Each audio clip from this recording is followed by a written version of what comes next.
Nilatag ng Provincial Economic Development and Investment Promotion Office ang iba't ibang magagandang katangian ng lalawigan ng Pangasinan kung bakit ito ay mainam na paglagakan ng puhunan. Narito ang report ni Jay Mendoza. Ang Pangasinan isang potential investment hub sa Rehiyon 1. Ito ay binahagi ng opisyal ng Provincial Economic Development and Investment Promotion Office, Atty. Raymundo Bautista sa exclusive interview ng SMNI News North Luzon.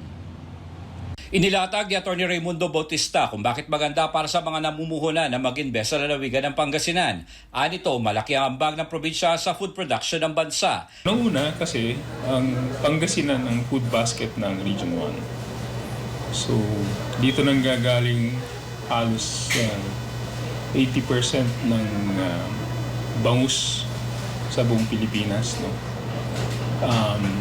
And Region 1, tayo yung may malaking ambag sa food production. Number 3 tayo sa nagpo-produce entire Philippines ng bigas. And number 7 pagdating sa mais, that's nationwide. And number 1 in tilapia production. Nationwide din yan. Dahil diyan, sinabi ni Atty. Bautista na target ang probinsya na maging investment hub ng Rehiyon 1 at maging lalawigan ng mas maraming oportunidad sa taong 2031. Dahil sa pagiging sunny o maaraw na lalawigan, mas mainam niya ito sa mga gusto mag-invest ng renewable energy tulad ng mga solar energy o maging ang mga nuclear energy. Samantala, ang isa ngayon sa magiging malaking infra project na lalawigan ay ang joint project ng provincial government at San Miguel Corporation ay ang 78-kilometer Pangasinan Link Expressway. Well, the best infrastructure development na masasabi natin is yung joint venture between the province of Pangasinan and San Miguel Corporation to put up the 78-kilometer na Pangasinan Link Expressway. So ito ay mula sa Binalonan hanggang sa Alaminos, Pangasinan. It's divided into 2 phases. So una is Binalonan to Lingayen muna, pero meron tong 4 na segments.